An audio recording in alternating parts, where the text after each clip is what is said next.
Welcome to Glorified Girl Talk, genuine conversations with Nathan by Nay. Of course, we're here to help you navigate life as the millennial woman you are, talking about faith, to sex, to dating, to politics. We'll talk about it all here, so stay tuned. Welcome to Glorified Girl Talk with Nathan by Nay, genuine conversations for the millennial woman. I'm Nay, of course, and we have... I'm Antoinette. I'm Haley. And Bianca. All right, so let's get this started. Okay, so what y'all want to talk about? Ooh, girl, there's a lot to talk about. Ooh, what's first on your mind? Mm-hmm. Well, I'm going to start. Okay. Just because it's been on the social media lately. And I know I have my personal experiences, so I wonder if y'all have y'all's 2 cents about can men and women be friends? Ooh, Antoinette, I felt the energy shift. I think it's possible. I agree. I think it's possible. I don't know. I think the circumstances changes things. Because, you know, it went viral within about a week or 2 ago. But he was saying, I'm married or I'm in a relationship. Wait, who? Steve Harvey. Oh, girl, get a context because I'm lost. Run it back for the people. Okay, so Steve, mind you, it's an old video, but it went viral of him saying, an interviewer was asking him, like, you know, does he have female friends? Mm-hmm. And he was kind of like, no. Mm-hmm. But I think also it was his delivery, which people didn't like it, like, why would I have female friends? Like, and he made the statement that basically it doesn't exist because if you have male friends, they're waiting on a vulnerable moment for them to make a move on you somehow, some way, someday in their lives. Mm-hmm. And I didn't take offense to it because my father has always told me that ever since I was a child, like, men and women can't be friends. It's impossible. And I'm like, Daddy, what about your friends? And he just looks at me like, oh. Period. Oh, Lord. That's what I think I said. Okay. So the reason why I say possible, okay, because what you just said makes a lot of sense. Mm-hmm. The reason why I say possible, though, is because, like, in the same sense of circumstances and maybe in how you grew up or how you knew each other, how early in life their relationship may have began, you know, may contribute. Now, I also do know there are certain situations where you are right. People are prowling like a lion and they waiting, you know. Mm-hmm. Got a scripture about that. But, you know, we ain't gonna preach. But, you know, it's a thing. Bianca, I ain't gonna stop you. I don't know, girl. I don't know. But, okay, to your point about it starting in childhood, I have heard of a lot of situations where you thought y'all was childhood friends and then you get to be 32 and it be like, I always liked you. Or I always, you know, so it be like, oh, child, I ain't 32 yet, so maybe that explains it. I think that men and women can be friends. But I agree with the points of the circumstances. I think that when 2 people are married, you know, we are friends together. Period. If me and my husband have a friend, we all friends. Right. Yeah, you know, it's not somebody that's just out there like, oh, that's want to be buddy. I don't know you. Right. Mm-hmm. Where did you come from? Did you come to our house? Mm-hmm. Did you talk to us? Did you come to the party? Right. All right. If you can't come to the party with the both of us, then you're not our friend. Mm-hmm. But I do think that men and women can have platonic relationships or friendships without it being an intimate relationship between them. Mm-hmm. The boundaries just have to be set, and you have to respect yourself and say, you know, this is what it is. Because I think sometimes being single and young, you're interacting with one another, and you might say, oh, I like the way he respect me. I like the way he talked to me. Every time we go out, he paid, but he's your friend. So then it starts to become, oh, well, maybe I like him a little bit. And see, that's my thing. I think at any point with the DNA and the way we were created, I think it can start off as respectable, but some way, somehow along the lines, because that can go the opposite way on him feeling that way, like, dang, I know she my friend, but you know, she went from 12 to 22. Yeah. She looked a little different, you know. You know what I'm saying? Then too, it's just like, then you start to appreciate that person, because I've always been told the best partner is a best friend. Yeah. So that's another thing. I'm like, well, to his point, we shouldn't be friends. Like, or we can't, like, right? Because I've heard that narrative a lot, and the advice has been given me, like, the person you gonna be with should be like a best friend. So with what you were saying on how, like, okay, this person does this for me, like that's to me what cultivates it going from one extreme to the other. And it's just like, at the end of the day, why shouldn't it? It should, if it's genuine. If it's the purpose and genuine, it should be natural to happen that way. But just ill intentions of, I'm attracted to you, you're my friend, I'm going to take advantage of you. Right. No. That's not friendship either. Right. That's manipulation at the point. And I like, too, that you mentioned in marriage that it should be joint friendships, because I think a lot of times that's where things go left, because also you mentioned having boundaries on the front end. Conversations are important, and a lot of times people don't train us to have conversations around saying, what are your limits? This is my boundary. We're not crossing this. We're not doing this. And so what happens is you end up way down a situation like, oh, dang. Because conversations wasn't had on the front end, so. But it's just like with those conversations, okay, so I got a situation. Well, we friends. But I feel like if I bring up that you hurt my feelings, they may take it as you're looking at me more than just a friend, which I'm not, because if you was a friend girl, I'd feel the same way. Right. So that's, I'm like, it's kind of like, it's just, to me, it's still hard to navigate and the a response relationship. then is that you should be able to express your feelings without being victimized, or without being made to feel as if you tripping, or you clingy, or you establishing something. Like, I'm verbalizing how I feel. So now, if you're not humane enough to receive that, that's a whole nother conversation. Period. Okay, so glad you said that. Segue. Okay, look, let me hand the damn phone. Okay. Oh, where it came from? Okay, because you said that about the boundaries and being able to tell somebody how you feel. Like I said, I need to take my own advice, because I had this conversation with a guy that I went to college with, just, on Instagram, because he presented it. Right? Let me find it real quick. He just gonna edit this part. Right. Oh, okay. I don't know. I was gonna do some entertainment way. Make sure you do cut that out. Don't cut that out, Ivan. That will damage the brand. Okay. Okay, here it goes. So I wonder, dang, it was on his Insta story, so it disappeared. But his post was along the lines of, as a male, speaking to other men, how can I tell somebody they hurt my feelings without the rebuttal of, man, you need to get it together, or man, you too sensitive, but you hurt my feelings. So he asked the question. I said, you got any responses? And he was like 100. Some helpful, some trolling.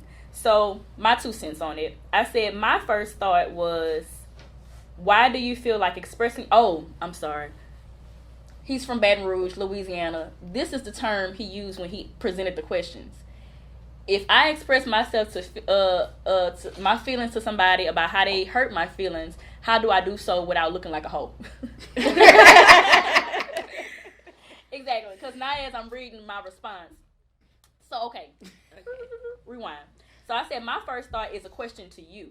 Why do you feel like expressing yourselves makes you sound like a hoe? I said, is that a man thing? Because to me, that's where the problem lies, not actually the problem being your feelings. Before you can even express your feelings, you already added a whole layer of, I'm going to feel inferior, or I'm going to feel less than if I express my feelings. So now you're dealing with 2 things, right? So he says, because in general, nobody cares about a man feeling sad about something. I said, that's not true, but I do understand why you feel that way. So this is the conversations we need to have to start dispelling these things, because, it's Mental Health Awareness Month. It is. And then we black people, period. And so we're going to support our black men, and that's on period. Shoot. Yeah, okay. So it's just like, no, let's stop this, because it's going too far, and that's why now, and then he get in a relationship with a female, then he can't express his feelings. What we be saying, baby, express your feelings. I need to express your feelings. And, but he never felt, because what's his words? I don't want to be a. Right. Yeah, I don't like a hoe. So he said, I guess it's just from. I'm sorry, sir. I'm not laughing at you. It was just. So he said, I guess it's from lived experiences. If you speak up to how something hurts your feelings, depending on what circle you're in, he said, i.e. work, sports, friend groups, you can be looked at as weak and not accepted. And he put in quotations, you can't hang with the punches. And I said, I get that, but I feel like as an adult, any relationship you're in, whether it's family, friends, significant other, they should respect how you feel. I said, we got to debunk that stigma, especially for men and black men. So he said, right, watch the clip I just posted. So it was a clip from, Ivan, what's that show? on YouTube with the football players now. You told me you didn't. Yeah, it's called I Am Athlete, I think. With Chad. Yeah. And so it was. Matter of fact, it was the episode with him in it because I don't think he's always on there. Because I've watched another episode where he and so that's what I said. First of all, Chad Ochocinco's an asshole. That's been known. Like I don't know if we're gonna count him as he's But it's so funny that y'all know. Okay. Yeah. Full circle because that's the clip he posted with Chad Ochocinco in it. And so the guy with the dreads. He's a football player. Come on, Ivy, help me out. I know you watch football. Okay, understood. Because I don't either. He like always like. He looks good. No, he not. We gonna find a picture and insert clips somewhere. Yeah. But he have like crazy dreads. I'm sorry, I'm just not into the sports. I'm into stuff like this. Anyway, it's time to check in for my flight tomorrow. Girl, so you can get priority too. Right, because you want to. Because I ride Southwest. I guess it's going to be edited. Okay. No, I don't know. Me too, girl, but just in case now. Southwest is the best. Let's get some promo money. The pretzels, the Coke. Okay. So in the clip, the football player guy with the dreads is expressing how when he told something to the group, their response hurt his feelings. This particular group. And I don't know, because like I said, I don't watch the shows, so I don't know if it was a past show or if it was behind scenes. So Chad Ochocinco was the one like, come on now, dude, like, you know, it's not that big of a deal. So he was the one that has that stigma going, like, you need to roll with the punches. Right. But the other friends were like, their initial response was, didn't know you felt that way. Let us start by at least apologizing. He was like, thank you for that. Ochocinco came around and said to like, you know, I'm sorry. I didn't intend for you to feel that way with my response. But his first knee-jerk reaction was, come on now, dude, you being sensitive. Right. And so the guy was like, no, I'm not. You know, my feelings are valid. So anyways, I watched that clip and I said, that's in capital letters, first off, Ochocinco is an asshole. I said, but because he hasn't dealt with his issues, he wants to stay sticks and stones. Okay, that's what he said in the clip. Like, oh, sticks and stones, you need to develop some tough skin. But that still shouldn't stop the other guy from expressing his feelings. So I'm glad he did. And Ocho said, okay, I apologize. Because even if the other person doesn't understand, we're still entitled to express our feelings. So that was my whole thing about it. Like, you cannot understand me, but I still need to be in a safe space to be able to express my feelings to you if we are in relation of any kind. You can ask my mom and my daddy, like, period. Like, I had to come to a fact, no, you hurt my feelings when you said that. You can't say that just because you're my mama or just because you're my daddy. It hurt my feelings. Now, also to add to it, I said I might say something and those around me might be like, okay, Janae, you tripping. But at least we can have the convo. Now, you coddling me, that's a whole nother conversation. I'm not saying, like, I should be able to just, you made me mad today, girl. Sometimes I do need somebody to check me and be like, okay, now, Janae, you may be being a little, you know, irrational here because I had some things going on myself. I wasn't able to receive what you were telling me at the same time, but that doesn't mean, you know, I don't care about your feelings, but that's still a safe space for us both to do that. To me, that's different from you out of fear not saying anything to somebody that hurts your feelings out of fear of I don't want to come off as a hoe. So anyways, I just thought that was a interesting conversation from a male, and we were just kind of segueing into I think two things about that. When I coach, I always push people to pause. Explain to the camera what you mean by coaching. Oh, I'm a life coach. And so when I have sessions with clients or when I'm talking, my question is always why? Because you have to identify the roots of things in order to properly heal. So I'm not saying when you go to express why something or that something hurt your feelings, that you have to explain to that person why, but you need to have a good anchoring in yourself of knowing why did that hurt your feelings. Because there's root work around there at that point of why did it hurt? What do I need to evaluate in that situation? Is this person aware that this is something that I struggle with? Because that becomes a whole nother thing at that point. Because then the conversation can be more than you hurt my feelings. It's you hurt my feelings because of this. You're aware of this. And now what? Or if they're not aware, is it an opportunity for you to give someone insight into your situation or your life or why you feel the way that you feel, to give them an opportunity to be more present with you and an opportunity to grow as a person maybe I shouldn't do this in other situations, you know. In a workspace, it's a whole different thing.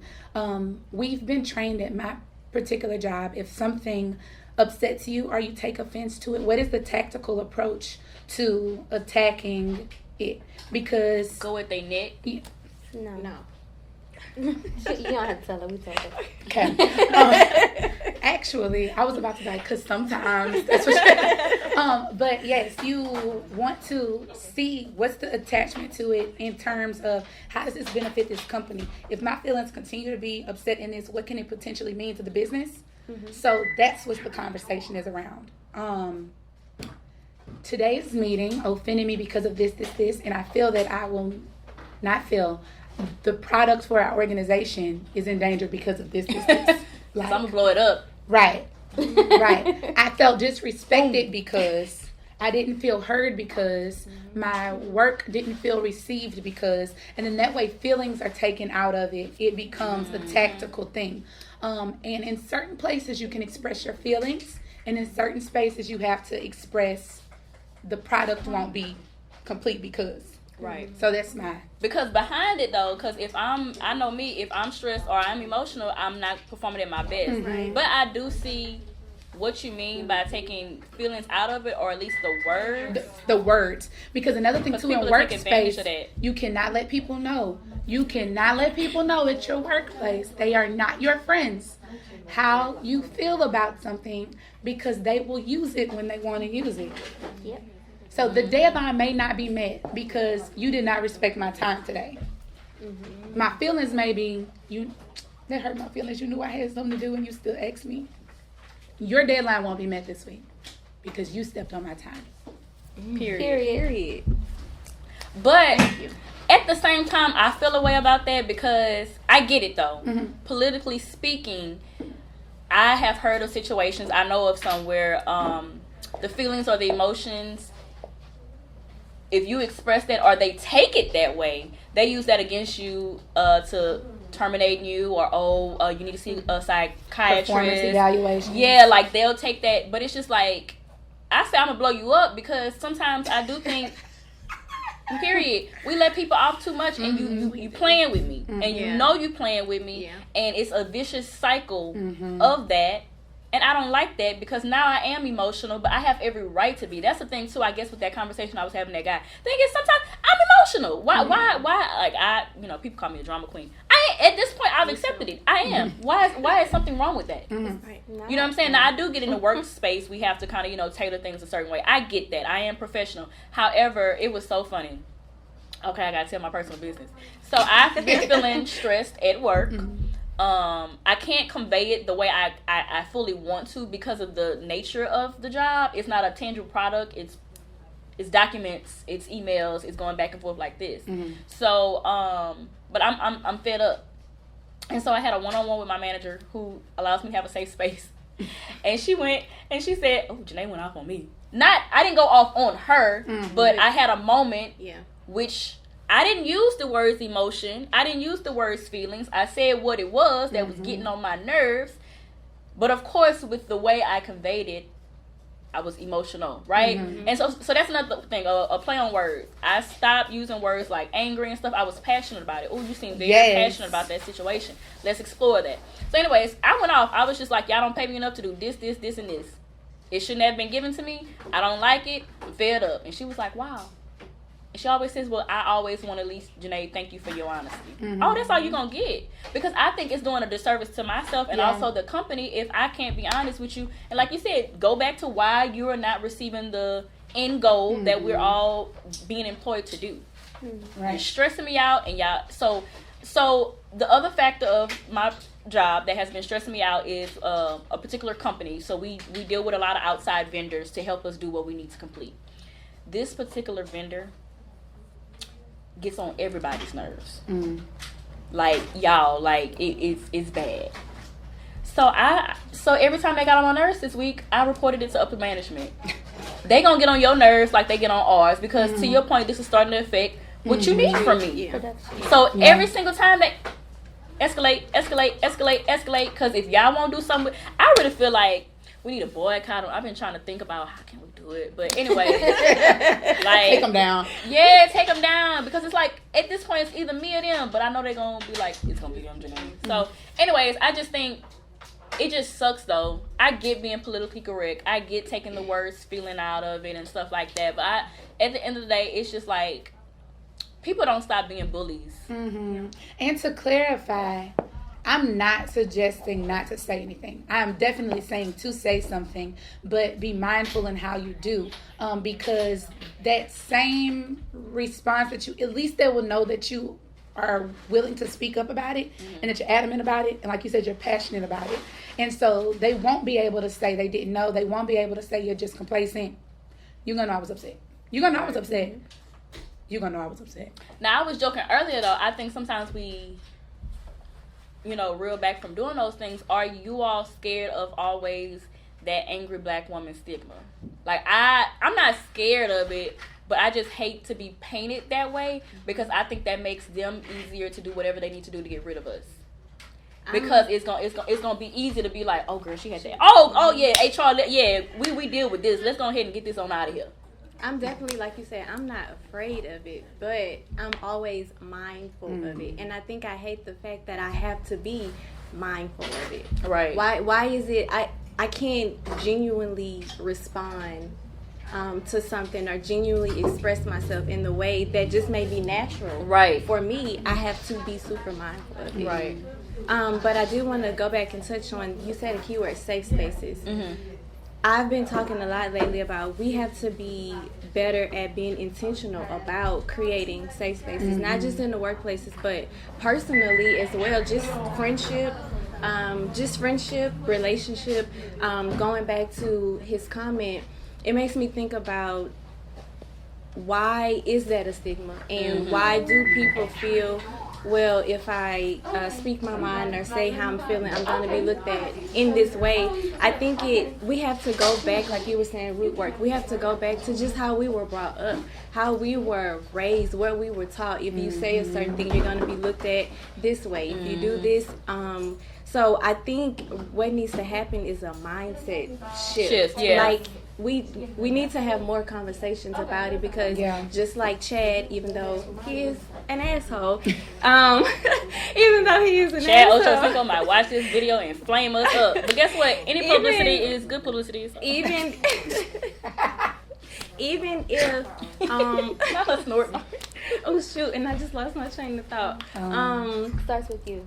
Yes, it starts with you. And mindset shift, I think, thank you. Mindset shift, I think it's just that we need to have more conversations, because a lot of times we don't realize how we respond to other people. We don't realize what we are doing to others. I know what I was saying. With Chad, even though he acts a certain way, genuinely in that moment he may have not realized that this is how he was coming out, because it's habits, it's natural, yes.